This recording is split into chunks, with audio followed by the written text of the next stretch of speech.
Hey, welcome to the Cam Otis show. This week's show got a new friend of mine, Jake McCluskey, Navy vet, digital marketing guru.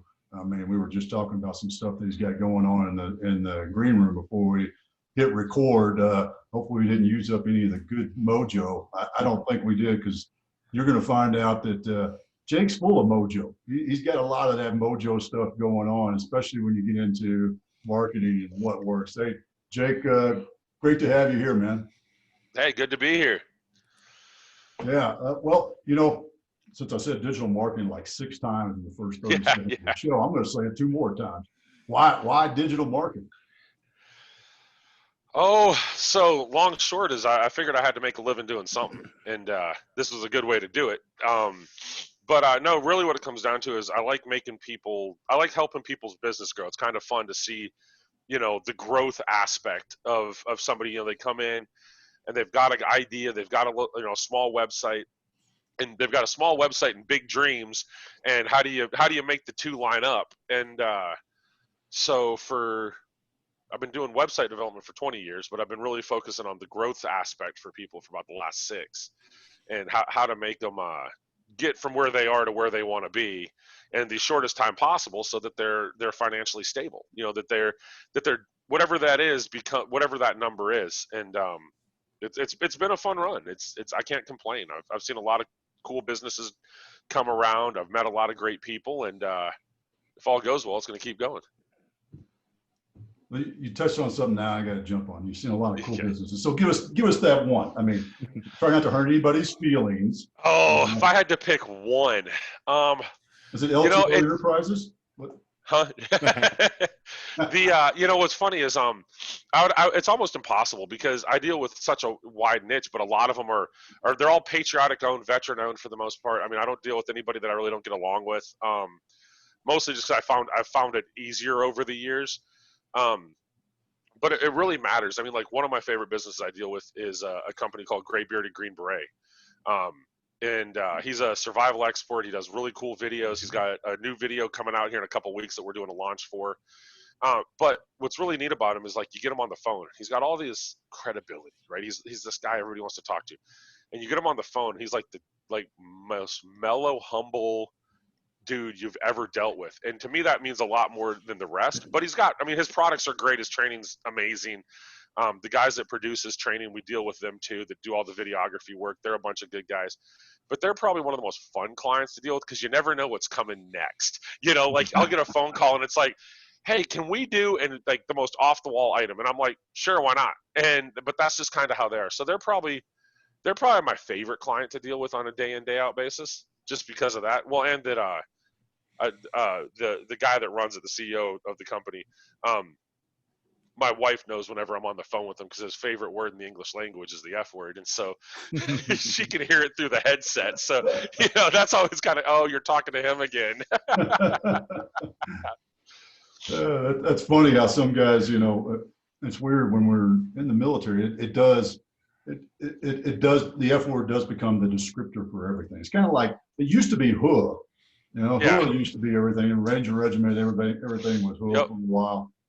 And then now, I can remember guys, and even when I was still in the Army, Yep. going, dude, man, we need to help you with your vocabulary. We gotta Right. get you some more adjectives. Got to shut that off every now and then. Yeah, Right. Yeah. But yeah, so no, they're pretty good. They're definitely a lot of fun. And they do a lot of good stuff. The other one is probably a little closer to home to you. Is we deal with SOWW, so Special Operations Wounded Warriors. So we do all their digital marketing for them. So we do all their videography, photography. We go to their events and film them. We do all their website development, and they're pretty awesome. And they're 100% give back to Special Forces veterans, taking guys hog hunting and salmon fishing and deep sea fishing, and helping guys get service dogs. So that's probably a little more, up your alley. But I mean, definitely, they're definitely at the top. They're fun guys to be around. I wish I could see them more than once or twice a year. You just got to convince them to hold more events. Well, if we could get rid of this COVID thing, I don't think that'd be hard to convince them. Oh yeah, you've told me about a couple of their events. They sound like they're a lot of fun. So Yeah. So no, yeah, I'm looking forward to next year getting to do some of them. So. So I was curious, Jake, as you were transitioning out of the Navy, what really led you to digital marketing and website development? What was the Um, carrot over there? so the joke I tell everybody is I had to eat. You know, that's kind of what I, you know, kind of my fast moment.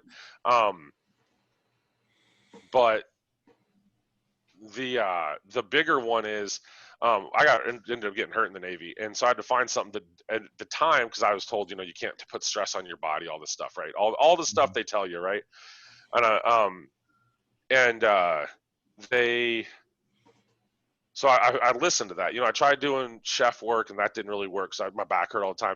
And so about 20 years ago, I got a laptop, right? So we're talking like the thing was like a brick, right? yeah, I was going And to say, you know, laptop yeah, from 20 years ago, man, that's right. that's a beast.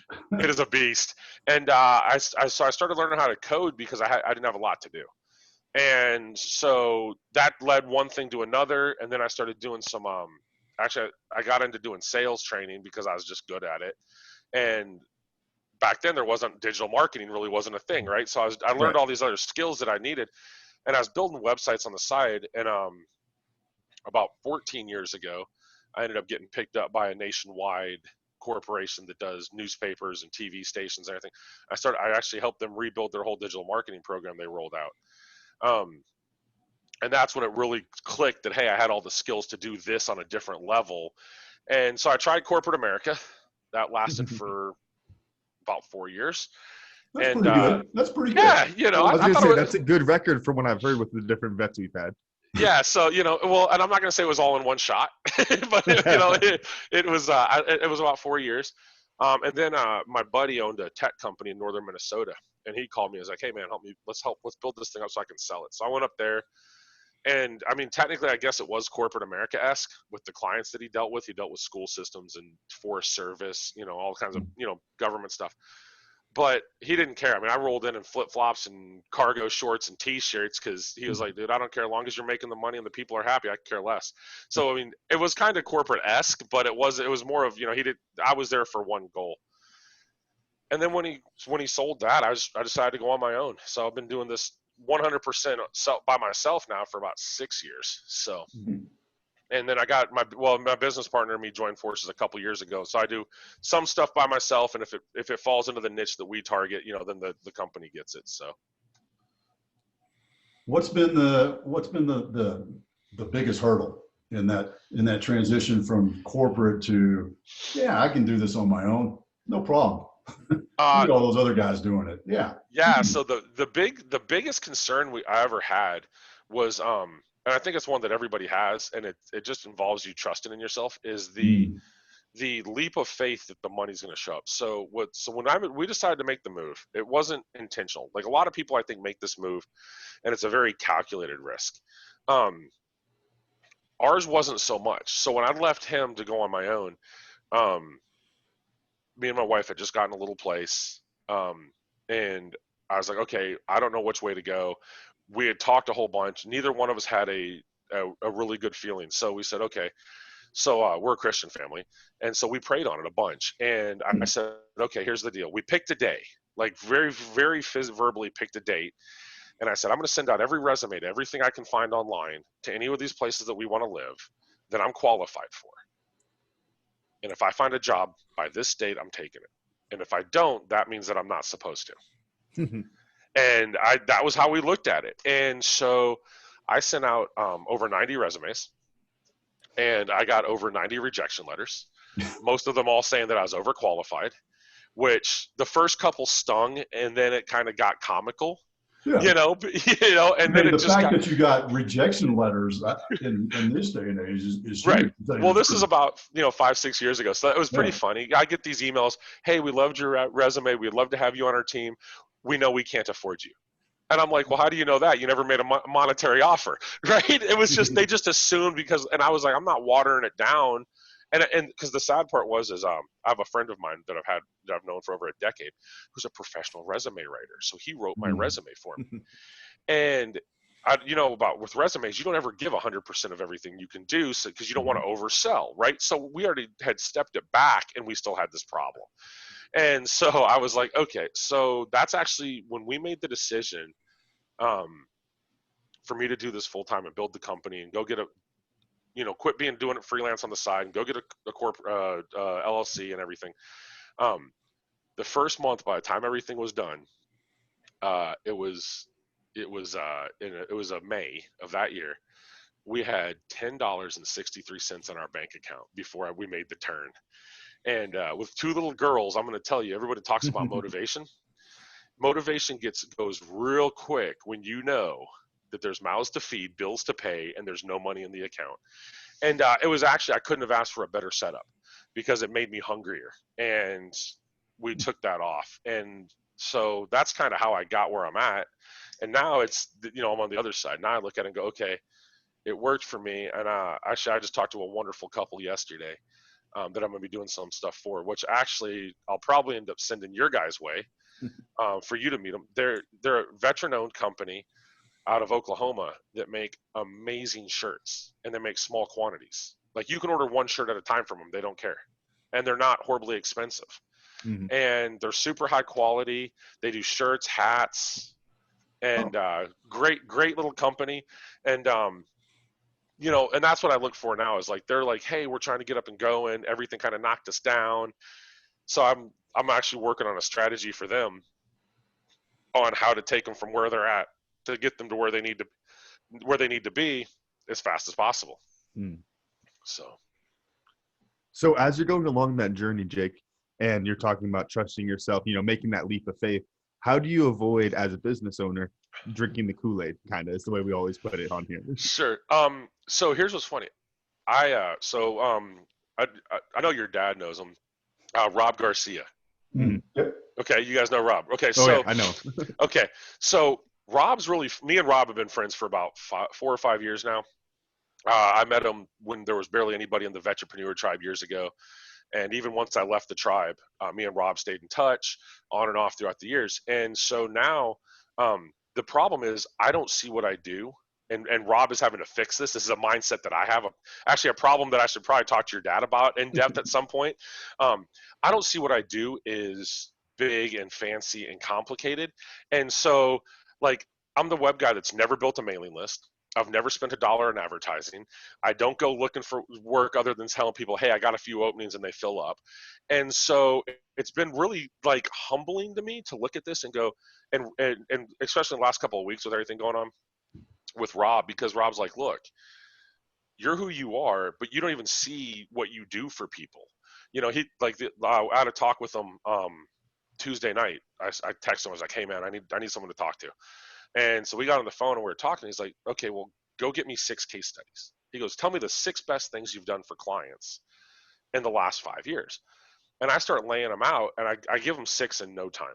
And he's like, okay, give me 6 more. And I give him 6 more. And he goes, give me 6 more. And that's kind of how that conversation progressed. He just kept asking. I don't remember if it was 6 every time. He may have been saying, hey, give me a couple more.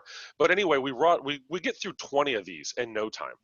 And he's like, why don't you tell people that? I'm like, because it's just not who I am. And he's like, okay, it is now.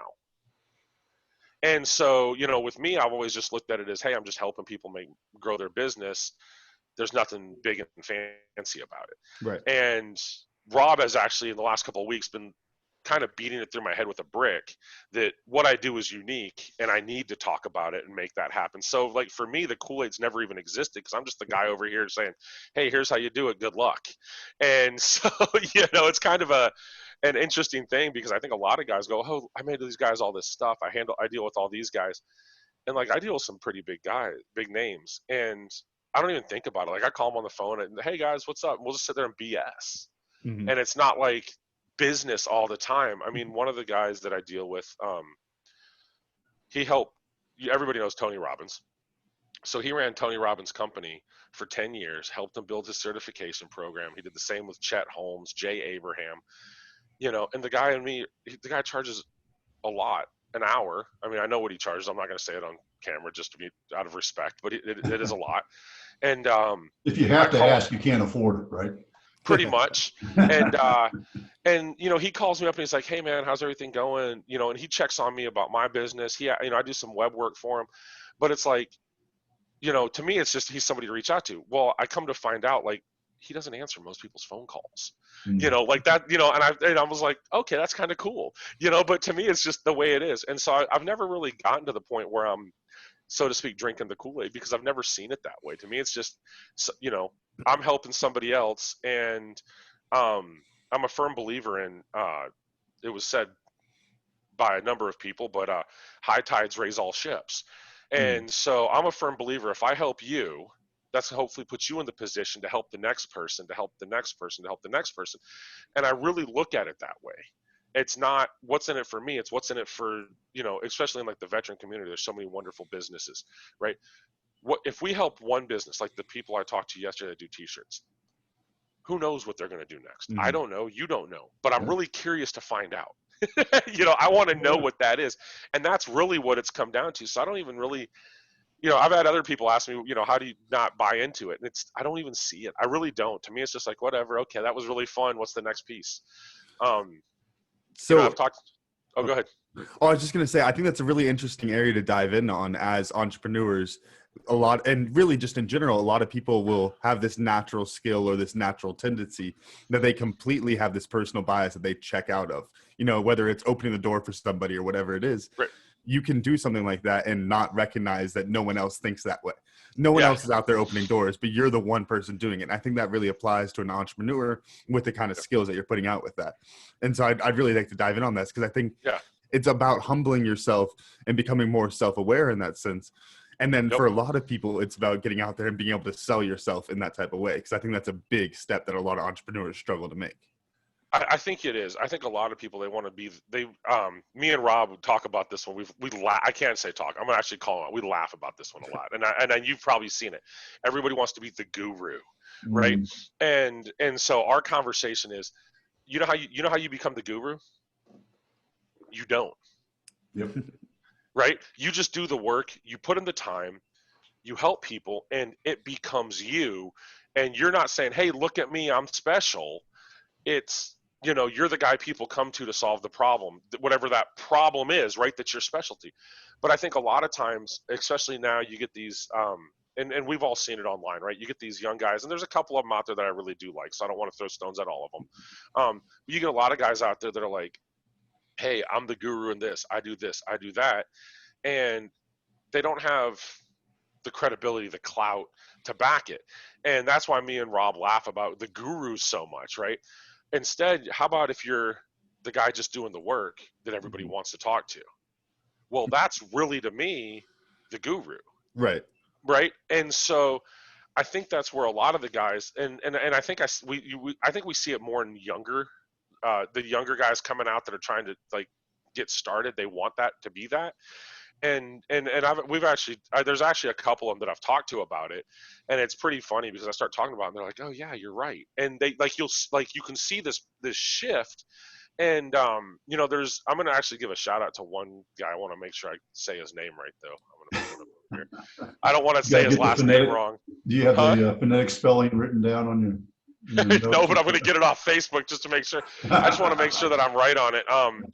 But no, there's actually, I just want to make sure that I was right with the guy's last name actually. And he's actually, I got mad respect for this dude. I've reached out and talked to him a couple times, and he's younger. He's in his early 20s, and he's actually out there doing it the right way. He's not trying to say he's this person. He's trying to show you, right? And especially when it comes to digital things, be it Rob teaching strategies or me helping you figure out how to build the right funnel to make more money or make 6 figures in 5 days on a sale, whatever it is. It's great that those things can happen. But if you're out there having to tout that and say, hey, I'm the guru because I did this, how about if you just go do it enough and people talk about it? And one of the guys that actually, the younger guys that I see that I really like, and I know Rob agrees with me on this guy, is I don't know if you guys have watched Patrick Burke's stuff. Patrick Burke. So he's a SEO guy that focuses on local SEO. And I would tell you he's probably one of the best there is at it. Now, I understand local SEO. I do it for clients. It's not my favorite thing to do, right? It's like I have a very good understanding of it, and I don't want to deal with it. One of those deals. He's very good at it, and he's given away all the knowledge to do it yourself.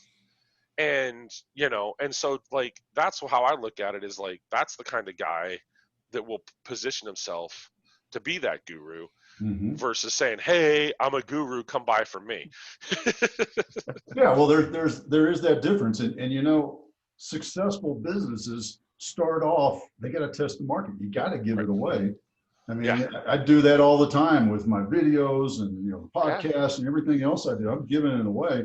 Right. If people want more, then they can come, hire me to help them out. Exactly. And I think that's, if you have that attitude starting off your business, no matter what it is, t-shirts, because you know what, t-shirts and hats, if you aren't showing that they're great, and mine is different than, my local guy or the guys I bought this hat from, then why would I change? You gotta get in there. You gotta do that sort of thing.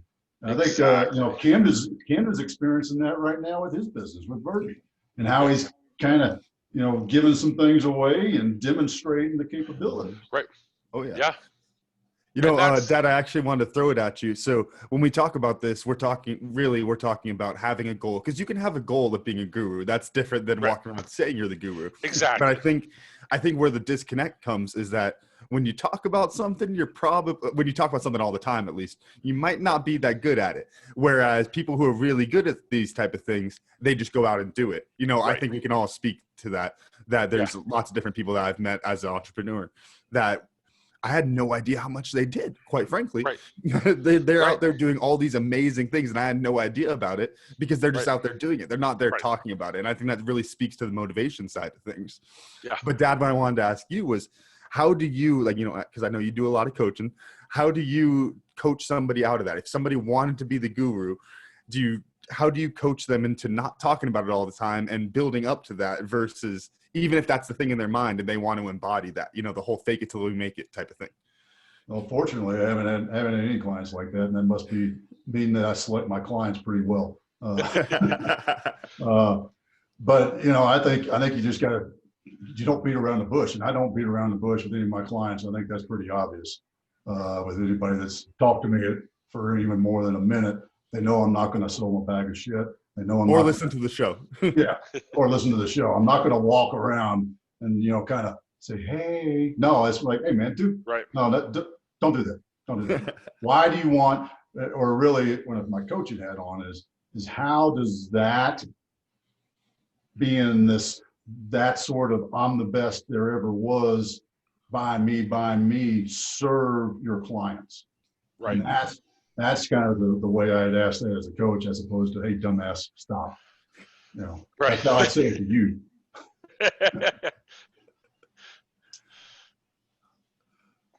So, all right. Well, that was. Thank you. I guess I closed the house on that one. Closed the door. The park. I hadn't Somebody have anything wanted to follow the hey dumbass.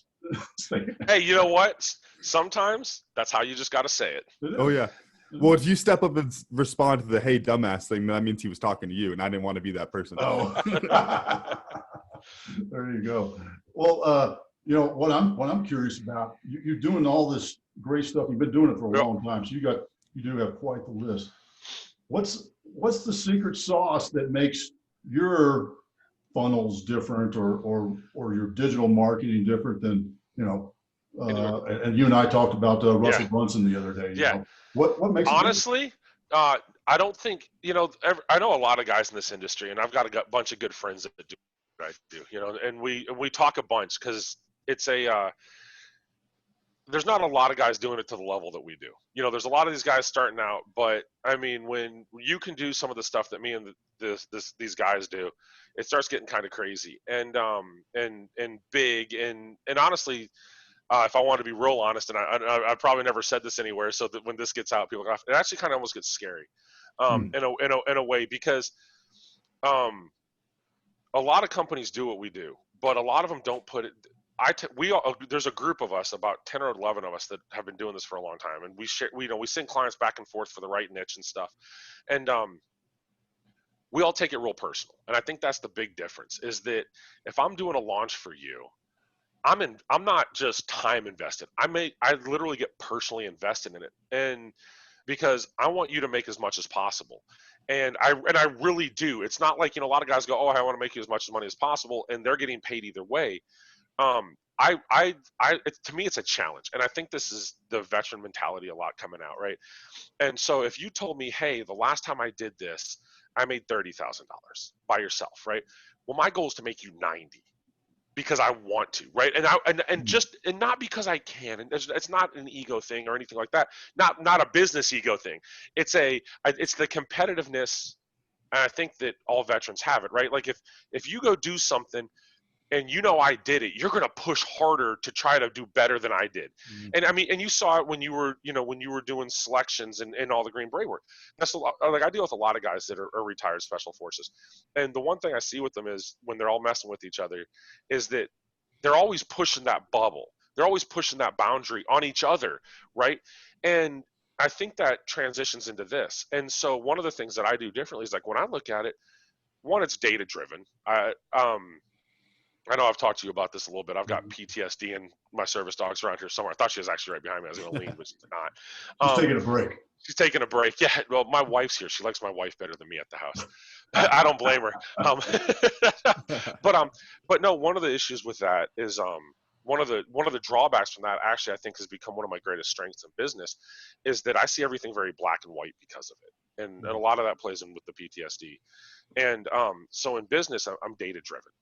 And so opinions, emotions, all of that doesn't matter when I look at it. I look at what do you have? How big's your email list? How big's your social following? What's your click-through rate? What's your open rate? How many people are going to your website? What was your last sale look like? What's the what is the percentage on your items marked up? And I can look at all that data completely as what it is and say, hey, here's how we can get you there. And it's not personal, right? But then when we start diving into it, because I'm taking the energy to build it, then it becomes personal to me because I have this, and I don't usually tell everybody my goal, but I set a goal in my head. And it's no different than if I go to the gym today and I'm going to lift and I say, hey, I'm going to do, 50 dips. I'm going to hit 50 dips. Now, I mean, you may pick me up. 800-pound leg press, I think is. 950 last week. Oh man, I missed it. Yeah. I thought you were good for you. No, I did. Yeah, I did. And so, but you set that goal and you go achieve it, right? And I think that's the mindset a lot of veterans, and I think that's where we can, we do it. But the problem is that goal, you have to set it and want it. And I think guys like us, when we set that goal, it's just failure is really not an option. You're going to go get it. And so that's what I think changes it is that, I take it personal. Like if I set a goal for you, like if you said, hey, Jake, how do I get 50 more people in my membership program?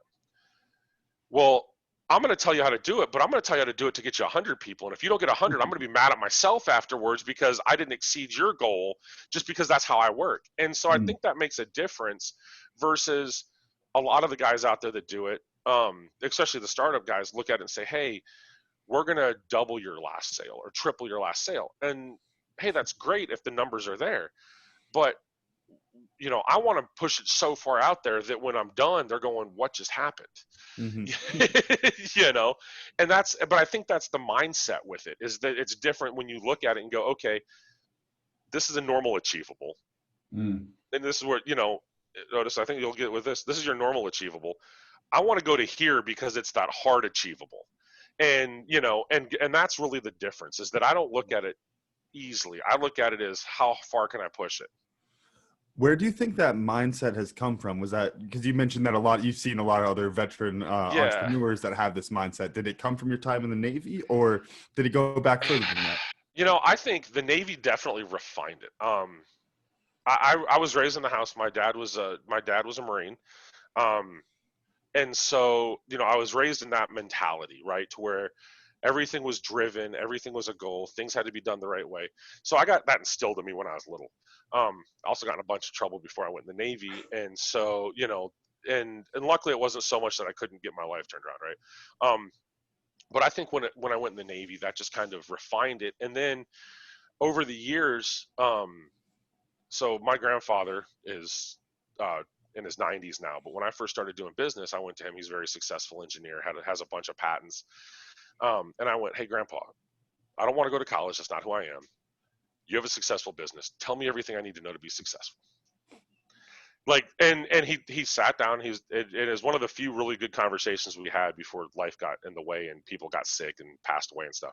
When like my grandma passed, and then it kind of got weird. But he goes, okay, 2 pieces of information. I said, okay. He goes, you want to build a business? This is all you need to know. Now this is coming from a guy who's dirt floor poor, literally. Like, we're talking plywood walls, dirt floor, 1 of 9, lived on beans, went in the Navy to get away from all of it to start a career. Like, so who is now worth a lot more than dirt floor poor. And he goes, 2 simple things. I said, okay. He goes, the only thing they can never take from you is your word. And treat everybody how you want to be treated, and you'll be successful. And that was the only advice I ever had to start a business.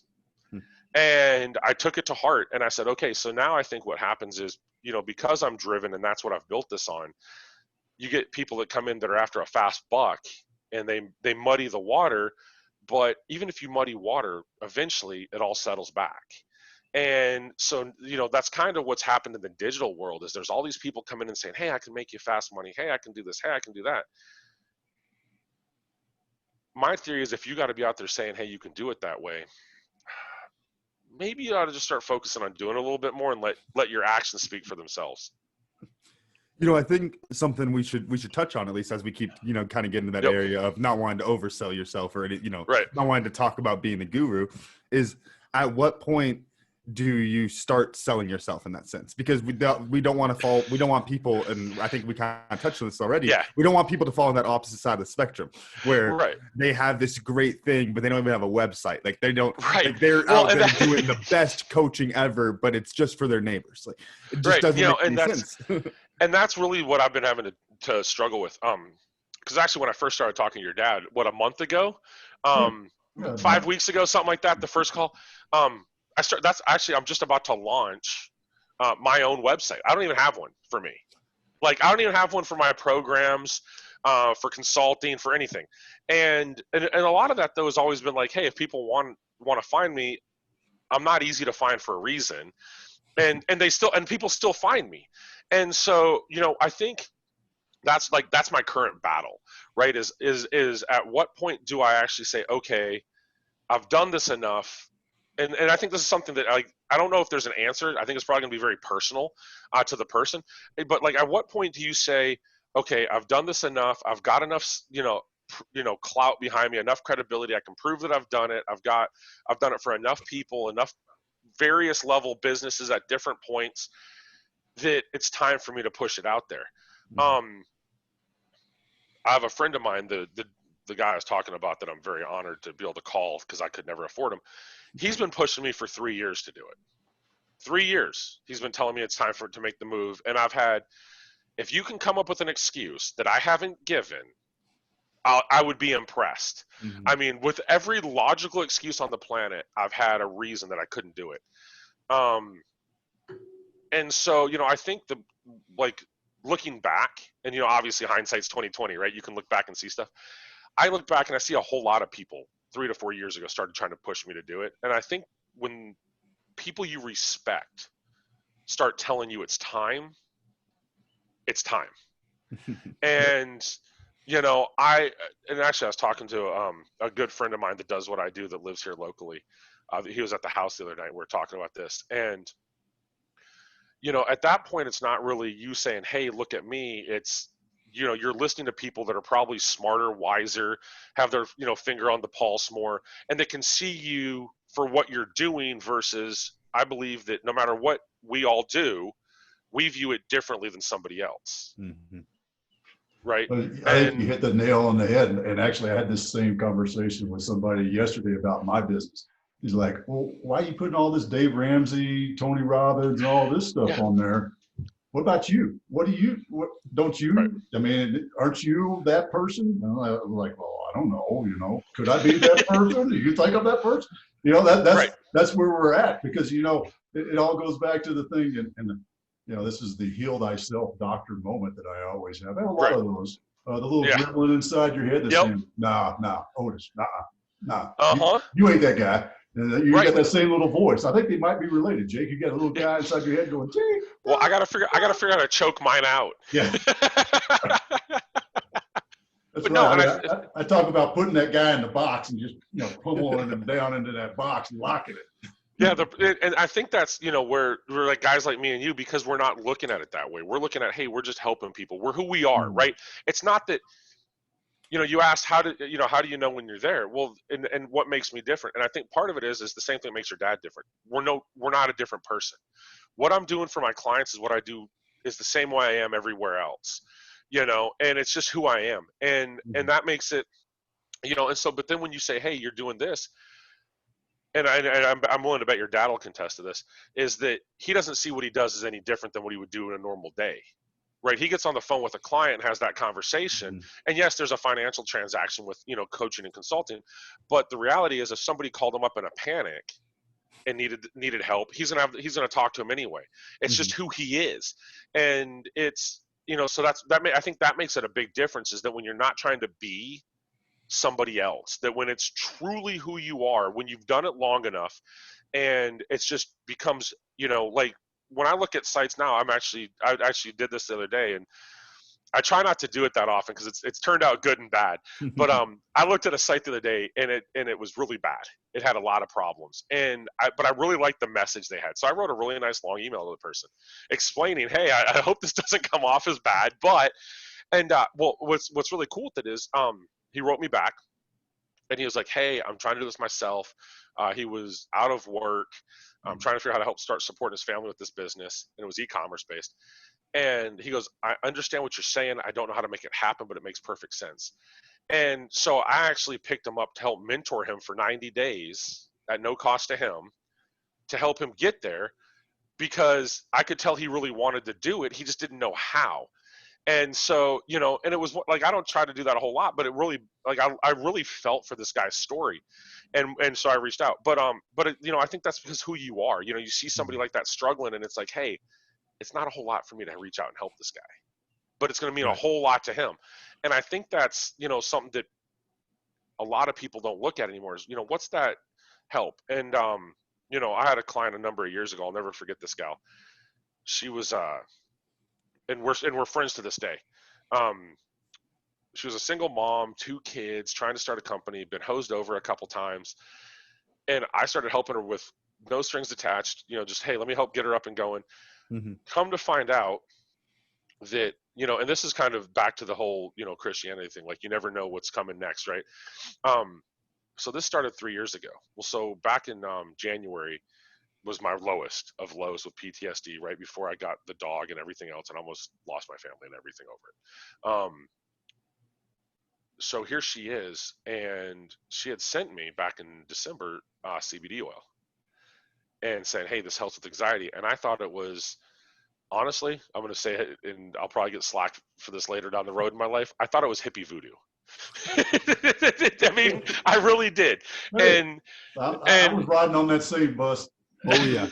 And I really did. And so, but then it's kind of funny when life, like, literally knocks you down, kicks you through the rocks, and you don't, I started taking it. And a couple things that were really cool happened. One, I can tell you flat out that it's not hippie voodoo. Whatever's in that bottle is pure magic. I don't know if they grind up fairy dust and put it in the bottle or what. I don't really care. You could tell me the thing's full of cocaine, and I'd be like, great, I'm still taking it. I don't care. But it's like, when it comes to the anxiety and everything, it works. Well, she was the one that convinced me to try it. Well, who would have known 3 years ago when I reached out to help her that it was going to take 2.5 years later for the reason for her to be there. And that's what helped change everything for us. It took a lot of the stress off us and everything else. And so it was kind of interesting, and that's kind of how I just kind of look at the whole thing, is that, if you're true to who you are, you're going to find the right clients, you're going to find the right people. And then it's your job to notice it, but then how do you know when you're the guru? Well, when everybody starts telling you that you need to do something, and I'm talking to your dad right now, when everybody starts telling you need to do something, and I'm looking in the mirror at the same time with the video, you need to listen.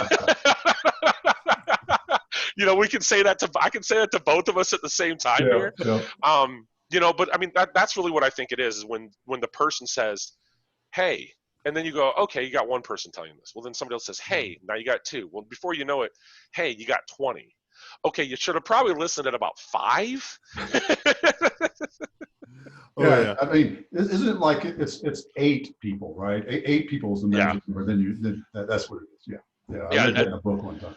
Saw it on the internet. Right. Now here's the real question. Have you listened to it? Because I didn't. No, slow. I just tell people I'm a slow learner, you know. Exactly. Yep. Well, Oh, I think that's where 8 people is a darn good number to pull out of thin air, because you also don't want to be listening to the first 2 people to tell you that stuff. And you Right. want to make sure you're not walking that side of the things, because you just listen to every Dad, I think you call them good idea fairies. If you just listen to every good idea fairy that you got a phone call with, oh my gosh, you'd never get anything done. You'd have a lot of really cool things going on and you could talk about a lot of stuff, but you're never going to get anything actually done. Exactly. That's the difference there. Yeah, definitely. well, I'm curious, Jake. What's next? You know, what's next for Jake.com, the business? Yep. And I'm gonna stack it.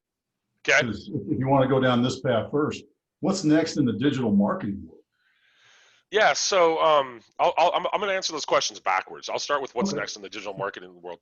And it's not really as much what's next, it's what the flow's going to get people more profitable, right? And it started a number of years ago with Russell Brunson and ClickFunnels, and being able to sell a single product and create a product stack to get people to move through it, and knowing those equations, right? If you send 100 people in, X number of people are going to buy the first thing. Of that number, somebody are going to buy the next thing, somebody are going to buy the next thing.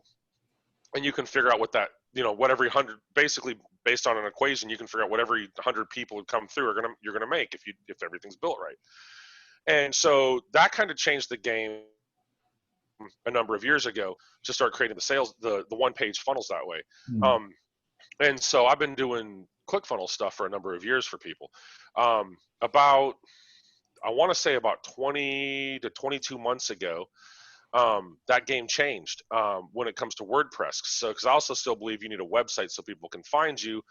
Funnels are great for certain things. Websites are great for certain things. And about 20 or 20, somewhere between 20 and 22 months ago, a piece of software was launched called Build Funnels. And what they did is they brought the same concepts you had in ClickFunnels into WordPress and WooCommerce, so that you could use those same theories and those same principles across an entire store. So what's really cool with that, and that's like a new movement coming, right? That's like kind of the new thing. They're not out there real big yet. It's kind of where everything, there's this shift coming for e-commerce stores using WooCommerce to play with these guys, to use these guys' software. And what's really neat with it is it turns every product essentially into a funnel potential. So like one client we switched everything over for him. And so the average website should see about a 30% increase in profit by switching this way. Again, that's average. And as we just talked, who likes average, right? So one of the guys that we did this with just recently, we set them all up for it. He did a product launch, and we saw a 70% increase in 70% of the people taking the offer, which in turn was a huge profit jump for him because they're taking the next step. I've got another client that we set this up for almost exactly a year ago. It'll be a year in November. We set it up, we tested it, we've tweaked it a few times and modified it just to keep it fresh, kind of, because people see the same thing. He's running about a 40% increase for almost a year now. So it's a pretty, if you can, and the reality is if you can make 40% more on every sale if you can make 40% more profit across the board on your sales, how much more money do you make? And so that's kind of a new thing is able to start doing that inside WooCommerce. So where that leads with me is, and I'll get you the links for it here, next week, soon as it launches. I finally got the PDF written. That was the hard part because I don't like to write. I'd rather code. So I had to get everything out of my head. So I'm launching JakeMcCluskey.com, but that's mostly for guys like you that are looking to have guests on the show and stuff, so they can find me, see a couple case studies, and then with links with a page description about what the product I have is and a link off the page. So that's kind of coming. That's going to be launched here in the next day or two. It's nothing fancy. It's just so people can find me and find some social media links. The cool thing that's coming is a program that I wrote called Unstoppable Funnels. And what that is because I like working with smaller companies that don't always have the funding to pay for full funnels, because it's not always cheap, right? If they have a large store, it's time. It's just time, right? A product takes so much time. If you got 1,000 products, here's the block of time it's going to take to set this for you.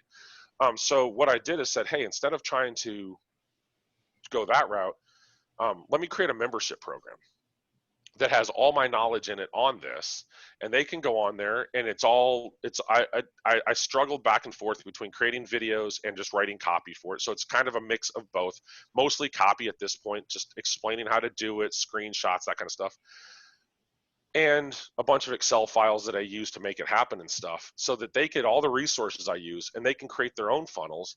And then we're going to do twice a month, we're going to do a video call to where I can get in, answer questions. They can submit their funnels or their website for review if they're having problems.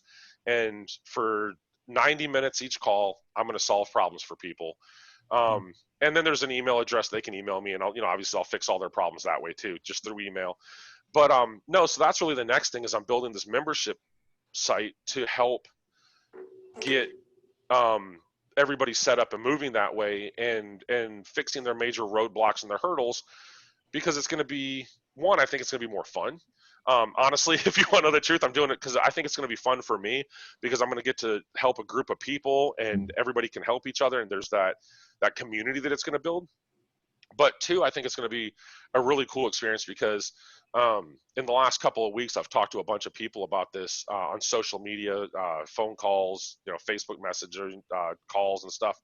And there's a lot of people asking a lot of questions, and I'm like, okay, what would happen if I just create the resource for it and help drive that? So that's kind of the next step for me, is that's the first phase. And then, obviously there's some businesses that don't want that. They don't want to do it themselves. They want me to do it. Yeah. And so I've got another product that'll roll out, another website that'll roll out right after it. That's just a funnel. That's basically, I'll do it for you. I'll come in, I'll set everything up. It's application based, right? You fill out the application so I can kind of know what I'm walking into, and we'll get on the phone and figure out what it's going to take. So that's the next two things that I'm after this year. And then next year, there's a few more odds and ends on the board. Well, without getting into the nitty and gritty for next year, then I'll ask the fun version of that question, which is what's the fun stretch goal you have for yourself or your business? Just a fun one out there, because it's always a good thing. A fun what? A fun stretch goal for yourself. A fun stretch goal. Really my goal is not directly monetary. My goal is in 6 months, I want to have 300 people in my program to start helping them through it. Mm-hmm. And because I know if I get about 300 people there in 6 months, I'm going to help a lot of people meet their goals. And like I brought it up earlier, the t-shirt company that I talked to yesterday, they have their goal, and their goal is they want to get their company, and I think it's a very achievable goal, to about $10,000 a month, because that would give them financial freedom. And as knowing that your dad, does, the Dave Ramsey side of everything, and that I've been down that road and I've read Dave's stuff.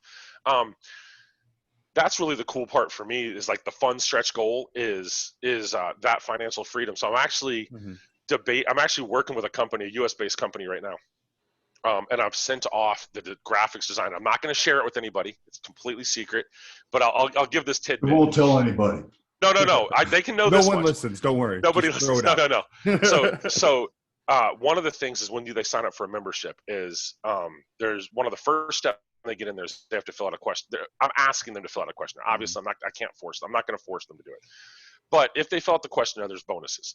And when they hit half of their stretch goal, they get a bonus. And it's a free item from me to them.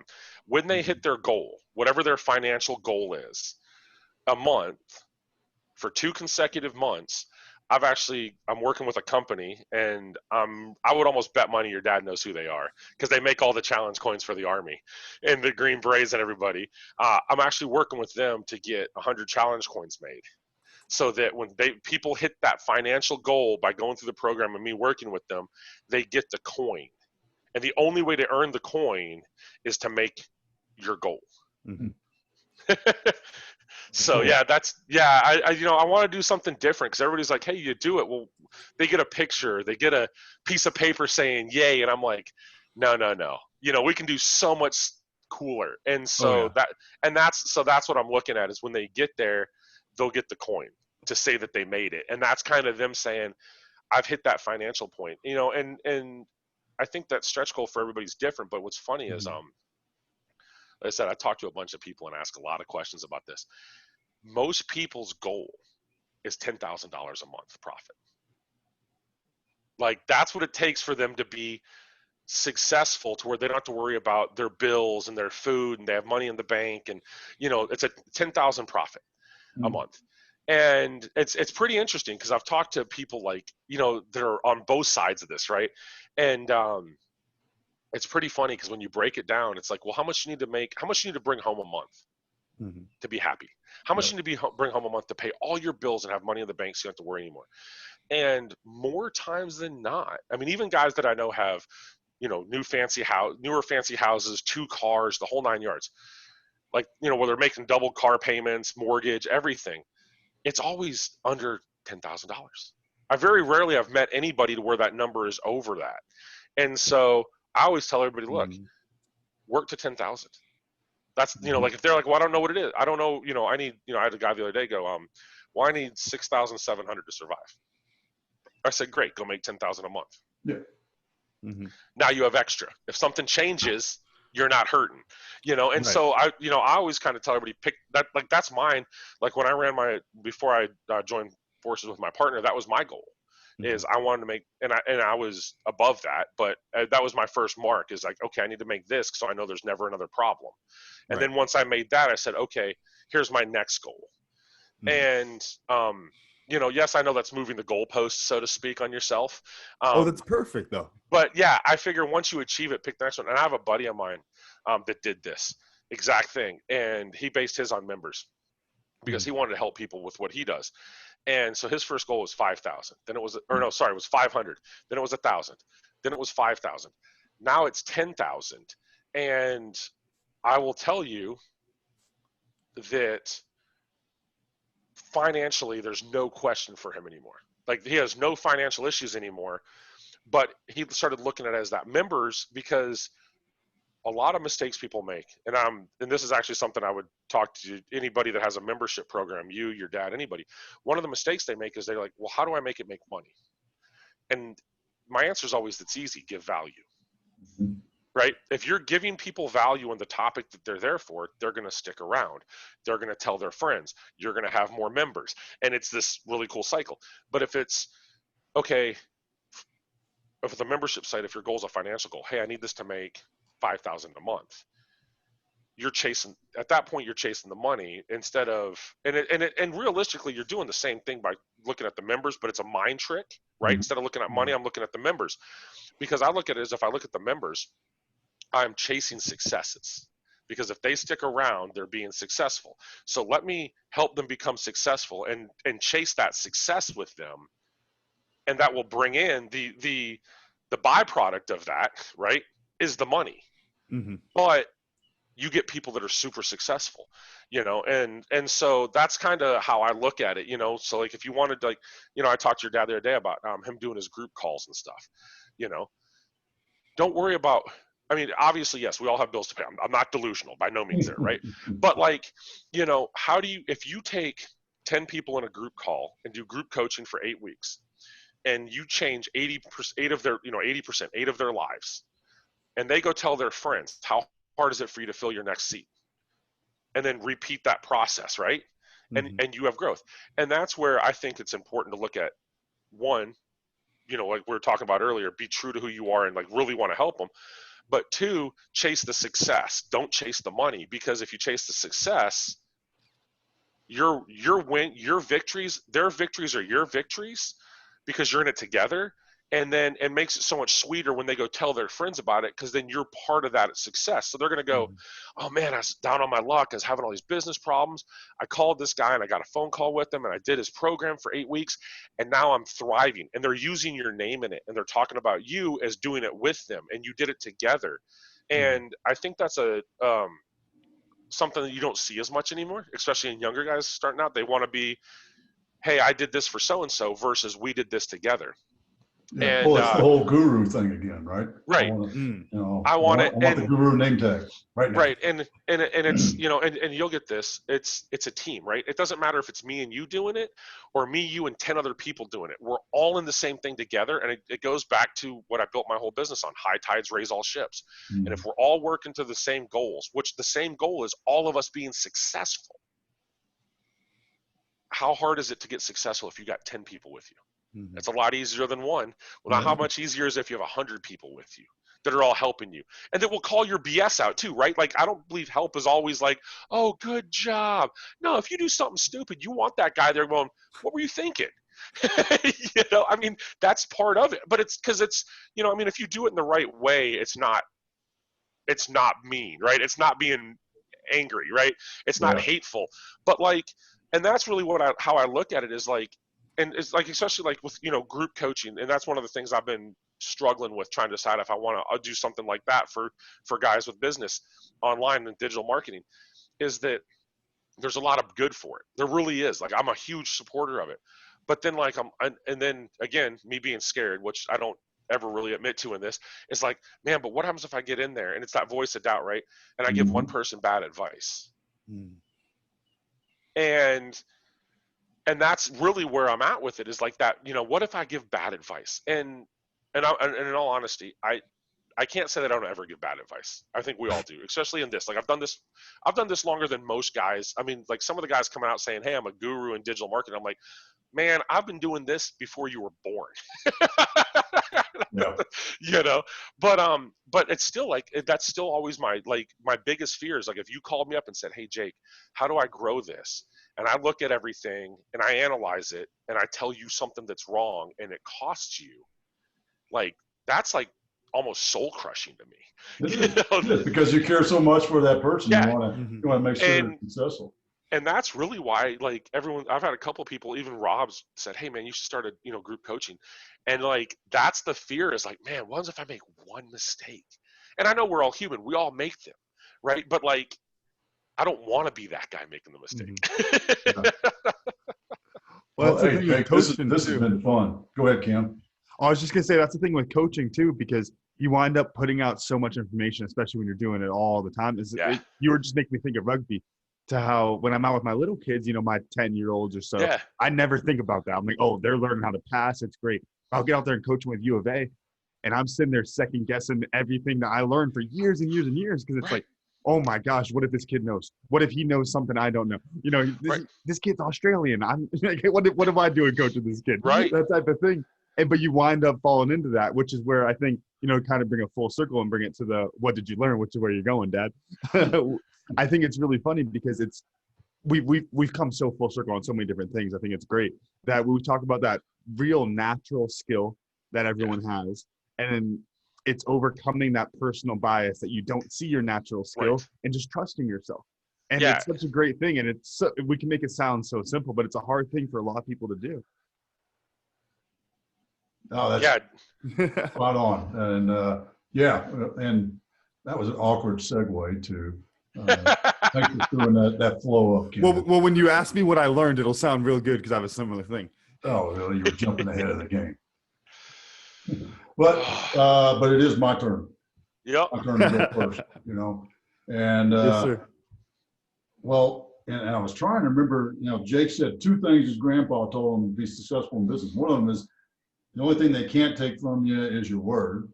Yep. And I've completely forgot the other one, which was a really simple. Treat everybody how you want to be treated. Yeah, treat everybody how you want to be treated. I mean, what more could you ask for? That's how you should go through life too. I mean, whether you're an entrepreneur or not, that's life advice right there. Yeah. So That's awesome, and I appreciate you sharing what your grandpa's advice like that. So, Camden, what'd you learn? So I think really to boil it down, a lot of things we've been talking about is just be yourself and the business will follow. I think that's, to put it slightly poetically, I'm not a poet, but, really just be yourself and the business will follow. Trust yourself. I think that's really what it comes down to, is a defining theme. Yeah, you're a dead on. How about you, Jake? What'd you learn? I learned that we should probably be guys like me, and you should be more open to the people around us that we respect when they tell us to go do something. That we actually should listen. That it's that I need to listen to other people more when they tell you stuff like that, and be probably more forgiving on myself with it.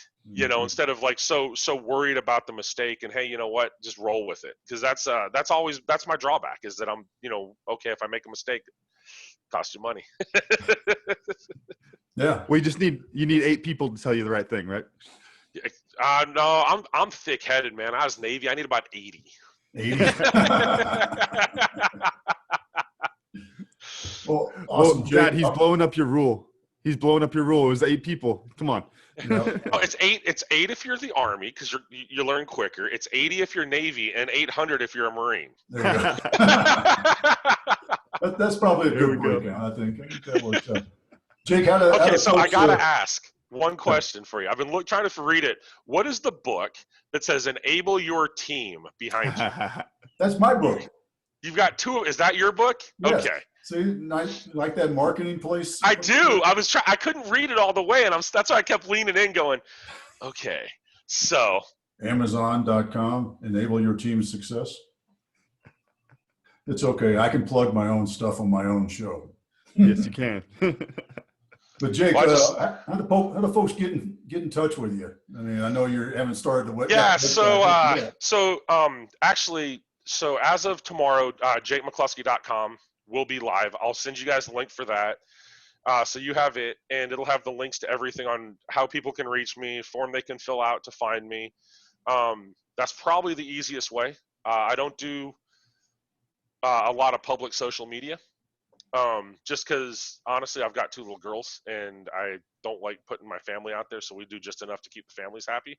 And a few close, friends and some other veterans and stuff that I deal with. So there's not a real great social media aspect at this point. That will be resolved in the future, but at the moment, JakeMcCluskey.com, and I'll send you the email address if they want to email me directly. It is set up. It's just Jake@JakeMcCluskey.com. Jake@JakeMcCluskey.com. And that email works too. Great. What about give a shout out for Sal? Tell us real quick. Yeah, so Sal's awesome. Actually, I'll probably end up sending you the link for that if you don't care to plug it on there. Please. Sal was started I don't know, probably 10 years ago or so. The initial concept was pretty cool. The guys that started it, their concept was that a lot of healing happens at a campfire. And because people sit and talk and open up, and there's just something magical about sitting around a campfire at night, the fire, good camaraderie of people that are like-minded, and so there was a healing with that. And so what Sal started is it was based on that principle: get everybody together and let them open up on their level and talk. And so they did it for the guys that started SOWW. Actually, coincidentally enough, only one of them at the time was a special operations veteran. He was a friend of one of the guys. It was started initially in a group of guys out of Myrtle Beach that still sit on the board. And their concept was, if they could help a couple of these guys, it's worth it, right? Even if they helped just a few. And so they started this. They did some fundraisers. And so now what they do, this year's a little off, obviously, because of COVID, but in a normal year, they do a hog hunt called Take and Bacon in March, where they bring in 10 to 12 special forces. Some are active duty, a lot of them are veterans that have been wounded, right? So they're all Purple Heart recipients. And they bring them together at no cost to them. It costs them nothing. They fly them in. They get them from the airport there. They get all the gear they're going to need donated. There's a great knife company out of Texas, actually, called Milltac Knives, that donates all the knives. So and they're a couple $100 knives. I mean, it's not like it's cheap, right? I mean, these guys are making some serious donations. I'm going to make a shout out to Grizzly Coolers, because they always do great. The Grizzly Coolers does them, but but actually prints their SOWW's logo on everything, so it's all like looking really nice. And so they do this hunt. Well, they do the same concept. They'd go up to Alaska and go salmon fishing, and they'll do a black bear hunt up in Maine and deep sea fishing. And they take these guys and do that. So that's like the healing process, right? You get a group of guys together to do it. But behind the scenes, what everybody doesn't see with SOWW is what they're really doing is helping Special Forces veterans combat PTSD, combat the depression that happens, and everything else. And so they work with Baden Canine out of Canada to get dogs, and they're not cheap. I mean, a fully trained service dog is $15,000 to $20,000, and they find the veterans that they get. There's a nomination process. And then they get the money at no cost to the veteran. They fly them up to Canada for 4 to 5 weeks to have them finish the training, and they get the dog. They give them a dog to help change them. And so, you know, there's that part. There's some of the best PTSD training or PTSD help in the country is actually out of a place in Florida called Elks Institute. And so they work with them to fly the veterans in there for some, you know, however long it takes to get them the help they need at no cost. Like all this is at no cost to the veteran. And so, and then they do two big charity dinners and raffles a year to help raise the funds to push back out to that. So, you know, they're putting a lot of good back to that community. And it's really cool to see, especially knowing the guys that had started it. They did it for the right reasons. They didn't do it because they wanted to say, hey, look at us. You know, they did it because they really wanted to truly give back. And the guys that sit on the board, financially, they have no worries ever in their lifetime. And it was really a give back to that community. So SOWW's a really cool thing. I'll send you the link for it if people want to check it out. You know, this year, I will say they definitely would love some more love than normal, because they didn't get their 2 big dinners, and they're still really trying to help. I mean, they're still doing a lot of stuff. The other cool thing that happens with it is the bond. So like I got to go to the hog hunt this year and just watch, right, which is awesome. But one of the things that happens afterwards is that everybody that leaves there knows that all these other people have their back, whatever happens. You know, here's a phone call in the middle of the night, someone's going to answer it if you're in trouble. And a lot of people say that, right? Hey, if there's a problem, call us, we'll take care of it. And I don't want to say it's a false promise, but like, you know, there's always that level of how serious it is. And I've heard some of the stories of what's happened with SOWW, and the extent they've went to truly help people is like nothing I've ever seen. I mean, like when they tell these guys that, hey, we're here to help you, it's not like, hey, we're here to help you as long as it's convenient. It is a blank check and a guarantee that you could take to the bank to cash, that if you need help, you call, they will figure it out. And they don't care. It's not like, okay, we'll figure out if it's convenient. Yeah. I know we have a friend of ours who passed last year named Ron Bellin, who was his call tag was Reaper 01. He actually sat on the board for SOWW. That's actually why we're still part of it. As dedicated as we are is to honor our friend. And he wasn't joking. You know, I've heard stories about what the guy did. You know, there's stories of people calling him ready to step off the cliff, ready to end it, and getting on the phone with him and him talking to them while he's driving to them. And we're not talking across town. We're talking states away.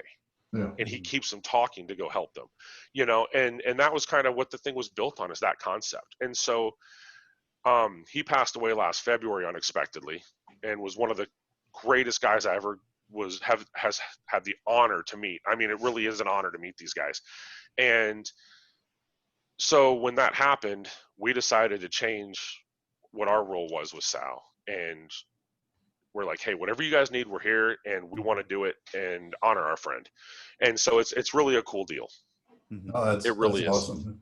Thanks. And yeah, we'll have to make sure that the link is in the show notes and things like that. Jake, man, it's been a lot of fun, and great to chat with you and learn a little bit more about what you got going on and where you're going with your business and SOWW. I mean, that Special Operations Wounded Warrior is pretty cool. Hey, Cam, go ahead. Hopefully, that if we can get some stuff next year, we can drag you out kicking and screaming. Yeah, you might be able to twist my arm just a little bit. I don't know. Come sit around a campfire, eat wild game, and watch a bunch of guys go hog hunting. Yeah, I don't know. I don't know. We'll see. Yeah. No, good deal, man. Hey, I appreciate your time today. Yeah, and, anytime. Look forward to staying in touch on this. Camden, Yeah. out. I was just thinking that I don't think I can put together the virtual campfire type deal for Verby just yet, but I'll put that in the notes for later. All right. But thank y'all again for listening to today's show. Special thanks to Jake McCluskey for joining us today, and to our sponsors, MASH, Military and Athletic Strength Hemp Oil, and Verby Virtual Events. You can check out recent episodes of the Cam Otis Show on Spotify, Apple Podcasts, wherever you get your podcasts, and check out a full archive at thecamootisshow.buzzsprout.com. The Cam Otis Show is on Facebook, Instagram, and Twitter. Thanks again, and we'll see y'all next week.